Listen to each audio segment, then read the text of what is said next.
Lucky Boys Podcast. Interesting enough, that person, he that co-owner, he really turned his life around. He used to be involved in gangs in Chinatown. I believe he was in the same one as China Mac. Ghost Shadow? Yeah. He was a little bit older than him. So, he turned his life around, went corporate, and then left that and pursued opening Muay Thai gyms and good for him. BJJ gyms. And he's happy. You know what? I do find it interesting that stories that I hear of a lot of gangsters able to work, like they shift. Asian gangsters in particular, they adapted and shifted with the environment where they can work these 9-to-5 jobs. I just find it interesting that so different. Right, because I mean, at the same time, like, because these people have a lot of, gangsters like that have a lot of pride.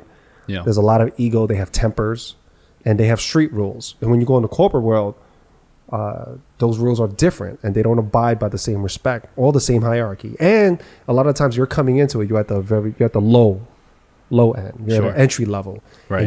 And no matter what level you are, you probably got a boss. If someone gave you a job interview, you're working for someone, right? So you have to answer someone. Yeah, they were able to adapt and just kind of take it. Yeah, I mean, good for them. Like you said, the guy that opened a gym. If he went from being a gangster, and during that time, I mean, that's a real hardcore gang to be around. Mm-hmm.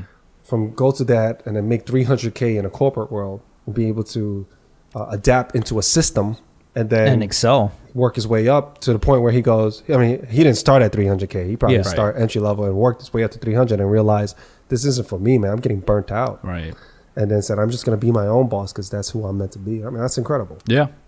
That's incredible. Not everyone does that, though. They kind of take the safe route and just do the same things their entire lives. And the fact that people can change, right? A lot of people don't realize that people can change. You could become, think about it, like just hearing, I mean, we don't have to say his name, but just hearing his story.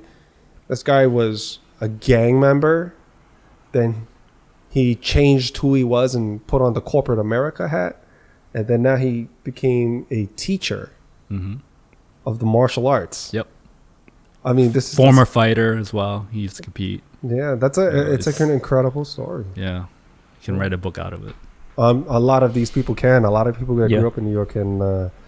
It would be a really interesting biography. I think it's a certain mentality that the individual has. Like, if they're focused on like that life in the gang life, and then be able to excel.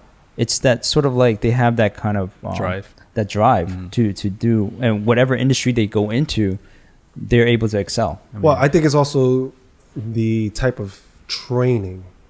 I think the drive that you have. I think one part it is nature, but I think another part, what a lot of people forget, is the nurture, is your environment. Having that space to learn from. A lot of these skills that you get that are street smart. Not saying gang stuff, but just that you learn that you don't learn in the books. I find a lot of that, and sometimes is more transferable to the real world rather than what you read in a book. Yeah. And having that street smart, I think what people mean by that a lot of the times is being able to apply it, because you could read something and understand it and pass an exam, but you won't know how to apply it. There's so many people who are book smart, but they have zero common sense. Yes. I mean, society tells you to go through college, to study hard, but common sense is something you have to develop. And it's experience. It's experience, yeah. They pass everything. They go for their first job interview, and the employer finds out they're like a complete idiot. Right. So it's not the real world.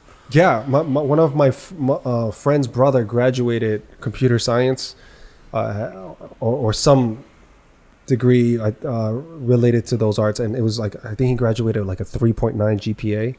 Wow. Yeah, it was really high, and he couldn't find a job for a year and a half. And when he finally found a job, it didn't pay him much.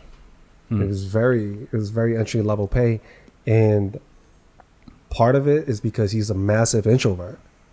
He falls under pressure and being able to answer any questions or having a constructive dialogue with someone while in the hot seat, Mm-hmm. he falls apart. And that's vital for a lot of jobs. But he's a smart kid. Like he Right. is smart. I mean, we know so many people like that. Yep. They're just really smart. Like, and I know that they will excel, given the right time, because they're really fast learners, and they have no problem working hard, but they just can't get through a damn interview. That's it. They just can't speak to people. They clam up. Mm-hmm. It gets really awkward, and then everybody gets uncomfortable during the interview. They don't have the social skills for it, you know, and that takes a little bit of time. It takes interacting. Yeah, pretty much. that or they're low energy Yeah. in front of a crowd. They feel, especially a lot of introverts feel this. Mhm. They feel that being around people just makes them tired Right. for whatever reason, right? And extroverts, when the more people are around, the more charged up they'll get. Yeah. So introverts, when they are around people, a lot of them can just kind of seem like they're just low effort, low energy. So when you're in front of a job interview, you're going, of course, if I'm looking at someone, I'm going, oh, this person has low energy, it looks like low effort, almost to the point where of being lazy. I'm not going to hire this guy. Right. Of course not. So I get it. But at the same time, that's why I think the job interview system may be kind of flawed. You know, some people could be the opposite. They could come in with great energy, hilarious, able to navigate the interview extremely well. Yeah. You hire them and They're a dud. they're dud. They just Yeah. game the system. They just know how to game the system.